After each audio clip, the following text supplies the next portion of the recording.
Hey guys, and welcome back to another session. So what we want to do is we want to create the first thing you're always going to create when learning a language is you're going to be your basic hello world application. And that's going to be super simple, right? It's going to start with honestly just doing a print function and putting hello world. Now this is really all that's needed in Python to get started. And this is why I think Python's a really good first language to get started with. Is all you have to do, you don't have to create a class, you don't have to create like a main class and a caller, you don't have to compile it. You just write print hello world, you call Python the runtime, and you pass in your script or your file. A lot of times, people call these script files. It's not 100% wrong.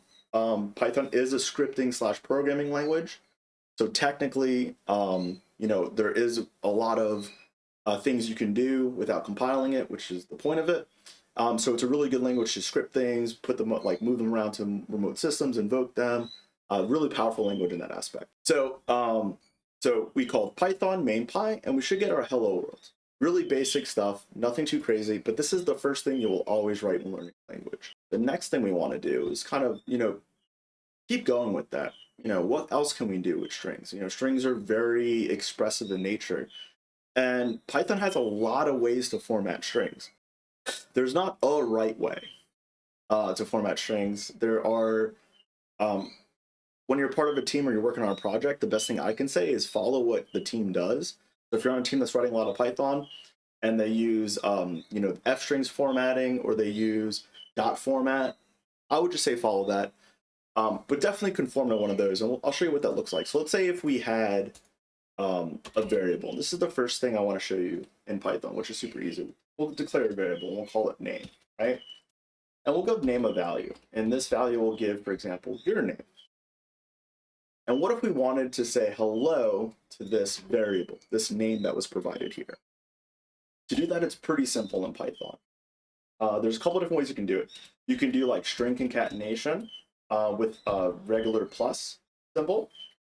So when we call this, it will say, hello world Captain Merlot. Obviously, I didn't add a new line here. Somebody to keep an eye out for. So when we say, hello world Captain Merlot, really basic. Now, this is technically right. There's nothing wrong with doing string concatenation this way. But there are other ways to do it. You can do what's called F strings formatting, where we can kind of just do... You can put an F on the line and then pass in the variable name with some rainbow brackets or squiggly brackets, whatever way you prefer referencing them. And that will give us the same intended output. Another way we can do it is using the dot format method, which is something I kind of prefer. And what we can do is we can say hello world, and we can do the squiggly, and we can give it an index location of 0, and I'll show you why that's important.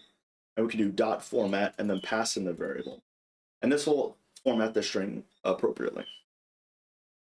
Now, why is that important? Well, you can technically pass in multiple things in here. So let's go ahead and let's add a new variable called read. Right?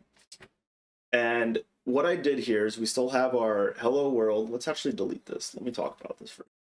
So we got our hello world Captain Merlot going over here.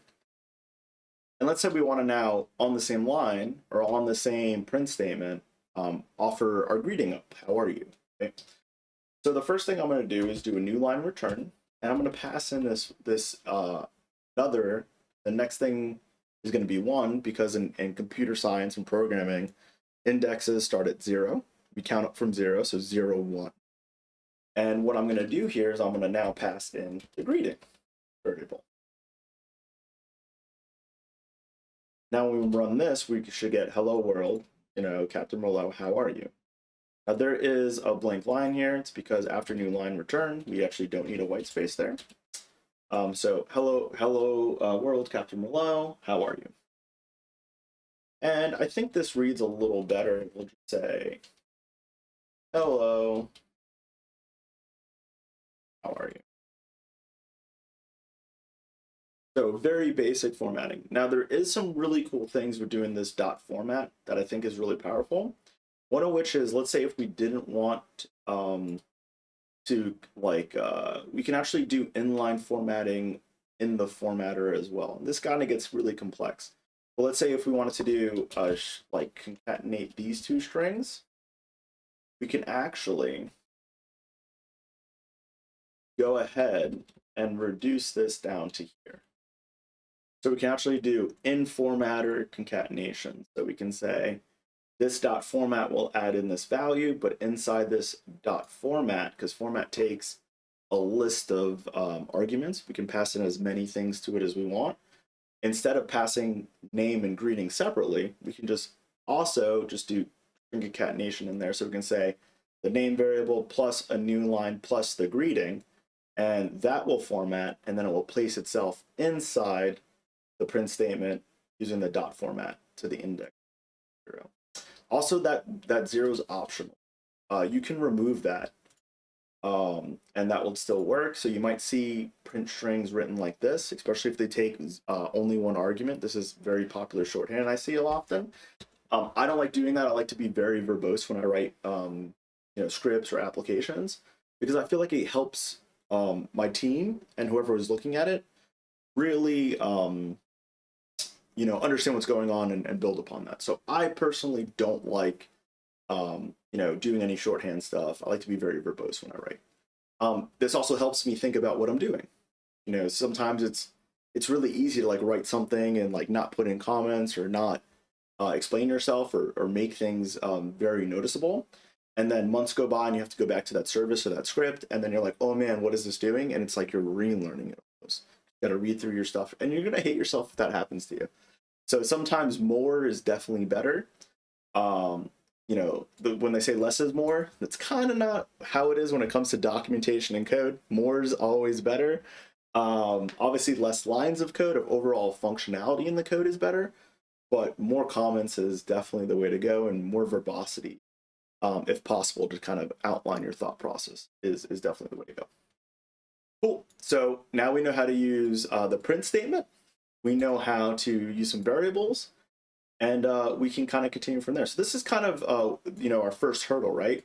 Is if someone wanted to run this program and be interactive, we got to manually set our variables. Someone's got to come in here and manually set the name, manually set the greeting, and maybe the greeting is okay to manually set, but the name, someone different could be running this. So we can actually change this up. And Python, there's this really cool like input function. And if we hover over that, now that we have this code set up, we installed the Python extension, we can see here that input will read a string from standard input, and the trailing new line will be stripped. The prompting string is given and is printed as standard out. So that means what we could do is we can say, what is your name? So what this input function will do is whatever we give as the prompt, which is the first parameter. So if we see here this prompt underscore prompt, or underbar prompt, is the first input we give. So this in this case is what is your name? This will come out to standard out. So just so if you didn't know, standard out is what you normally see on your terminal when there's a program that prints to it. So if you ever ran any application from the command line, or even ran something and there was a console pop up, anything that was printing there is considered standard out. Now there is standard error, and we'll talk about that probably way differently. And standard error is usually displayed as well, but it's actually a little bit different than standard out, and we'll probably get to that way later. But it is important to understand that exists, and that is different. It might seem the same, but it is different from an output perspective. So this will now prompt what is your name, and the cool thing about this is it becomes blocking. So when we run this, and I didn't finish the formatting here, so what I'm gonna do is I'm gonna hit Control-C to exit my application. You're gonna see Python complain. It's gonna say, hey, there was a keyboard interrupt. What I want to do real quick is I just want to add in a question mark and add in a white space here. And the reason for that is because we want that to kind of look more presentable. What is your name? And that way we can say, my name's Captain Merlot. And then what will happen is when we run this will be saved in a name, and all of our other code will still work. So this is a nice way that we can interact with our users in a basic program. So in a very basic CLI program, we can prompt for user input. And this is, the very basic, give me some input, user, let me take that, let me do something with it. And now we can go ahead and format our greeting based on what the user puts in. So if the user puts in, for example, let's say the user puts in the Paxi. Let's use you. We could say hello, right? If we put in adept, we can get hello adept. If we put in Zalen, let me see if I don't butcher this in the spelling of it. I do not. We can go ahead and get all those responses with those new names. Really cool, really basic way that we can actually go ahead and make this program a little bit more dynamic with its information, not so static. Cool. So now we have our basic, very basic input data, a very basic greeting program. So we can consider this a program for greeting. Nothing too complex.